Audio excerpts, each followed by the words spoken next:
E estes modelos dominantes estão em crise por várias razões. Primeira razão, assistimos à corrosão das tradições.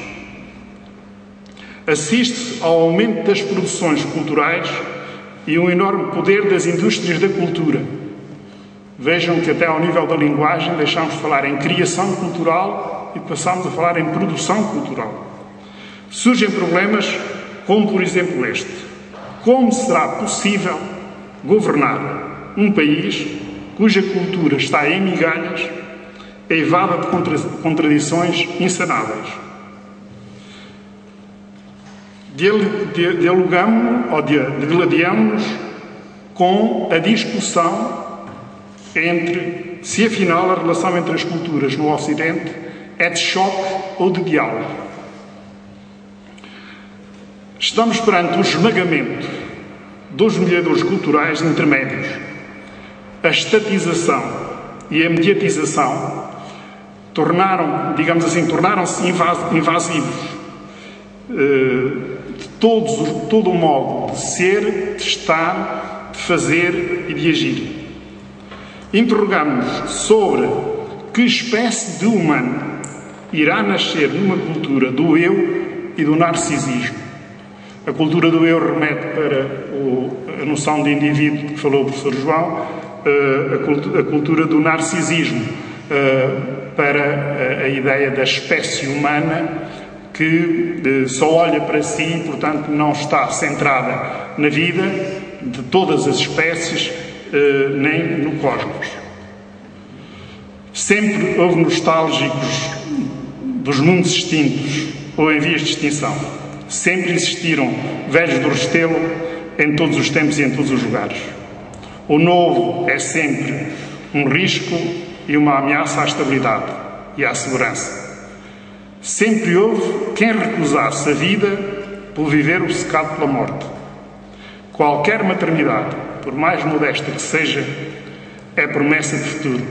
Qualquer cemitério, por mais belo e opulento que seja, nunca será motivo de satisfação e alegria para os seus habitantes, os seus amigos e os seus familiares. O homem é, por natureza, uma máquina, entre aspas, de produzir diferenças. A cultura é este constante pulular de mundos. A nossa inteligência simiesca tem dado provas de ir resolvendo os problemas com que nos fomos deparando ao longo da história. Vivemos um tempo de perguntas fortes e de respostas fracas. Temos a sensação que o nosso tempo exige mudanças civilizacionais mais profundas e a longo prazo. Estou convicto, no meu otimismo, que outros modelos culturais virão, relativos, é certo, e nem todos dominantes. Modelos não prometeicos, nem tampouco à sombra de Noé, onde se abrigam todas as formas de conservadorismo. Reparem que o Noé, ao meter na arca, é um bom símbolo de todo o fixismo, todo o conservadorismo e até de muitos fundamentalismos que por aí reinam. Mas com certeza vamos ter modelos culturais mais prudentes, menos agressivos para com a natureza, mais tolerantes e solidários. Obrigado pela vossa paciência. Não pretendi trazer respostas que não tenho, mas a minha convicção e esperança de um futuro melhor e mais risonho para os modelos culturais. Obrigado.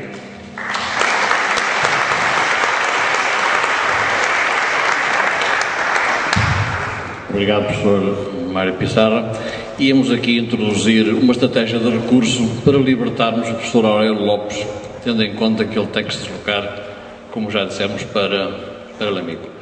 Então, eu fazia aqui, em tópicos, uma reposição da sua intervenção, após o que abria um espaço para lhe darmos, para lhe serem colocadas questões em torno da sua intervenção. Concorda? Muito obrigado. Então, a intervenção do Dr. Rádio Lepes foi em torno de hemisfério norte e hemisfério sul, grupos sociais e socioculturais, cidade da globalização, diferenças étnicas, culturas diferenciadas, sociologia do conhecimento, as várias civilizações, grandes massas populacionais, não existem culturas superiores e inferiores, a fertilidade e a sexualidade.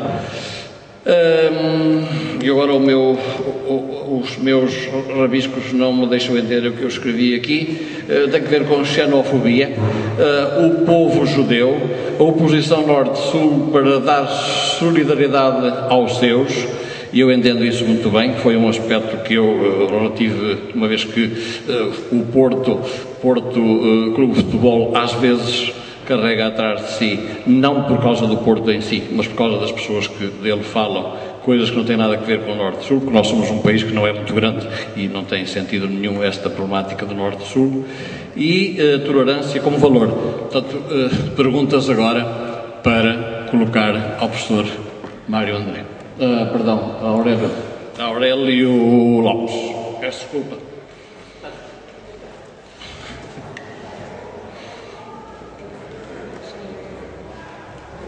Ora, faz favor. Sim, boa noite. Eu quero colocar uma questão que porventura é um pouco objetiva demais relativamente à apresentação que fez. No entanto, retive na sua apresentação que escreveu, aliás, na apresentação que foi feita da sua pessoa, que escreveu uma série de livros relativamente a culturas populares. E partindo do princípio que a nossa cultura, pelo menos a minha cultura cristã, engloba, nomeadamente a nível dos feriados, toda uma série de religiosidades antigas, eu gostava de saber muito concretamente, e peço desculpa uma vez mais se acaso é demasiado objetivo, se em relação concretamente em relação a um feriado que diz muito a Torres Novas, penso eu, que é o dia da espiga, creio que é a quinta-feira da Ascensão, até que ponto é que isso não pode ser um exemplo de como a religião cristã foi buscar, digamos que outras práticas culturais relacionadas com povos que existiram na Península Ibérica antes da conquista cristã, por assim dizer. Qual é que é a razão de ser da apropriação da religião cristã desse feriado? E o que é que levou a isso? Obrigado.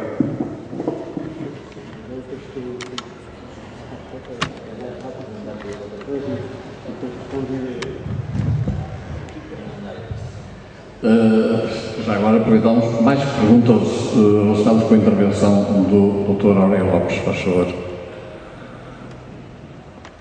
Mais uma questãozita. Eu tinha, mas eu não queria. Temos mais uma intervenção, mais uma questão. Não é uma pergunta ou uma questão propriamente para Aurélio Lopes, é para os três, mas como ele depois irá embora, fica já feita para os três. E é um pouco isto. As vossas intervenções foram muito e bastante enriquecedoras do ponto de vista conceptual, sem dúvida. Por vezes as pessoas debatem-se com problemas muito concretos, por utilizar a expressão que foi dita. Numa cidade, por exemplo, dado que estamos a falar de cidadania, é o caso, para utilizar as mesmas expressões, de um grupo ou de um bairro de ciganos ou de um bairro de pretos, de onde saem grupos que vão, entre aspas, castigar a cidade global ou dominante, se quisermos. Há aqui uma relação de conflito. Como é que a polícia, como é que o Estado, como é que a Câmara Municipal, como é que a opinião pública, como é que os jornais, a comunicação social devem lidar com esse problema? Ou então, dado que estamos numa escola, como é que dentro de uma escola se pode viver também estes problemas?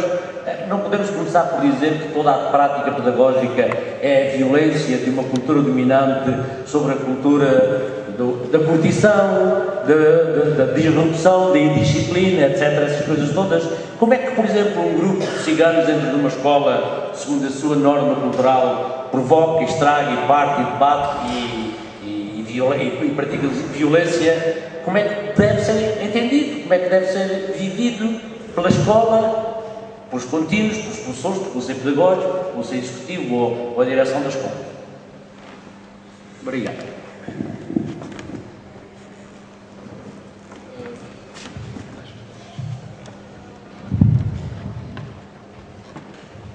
Mais questões, então, para o professor Aurélio Lopes, por favor. É só?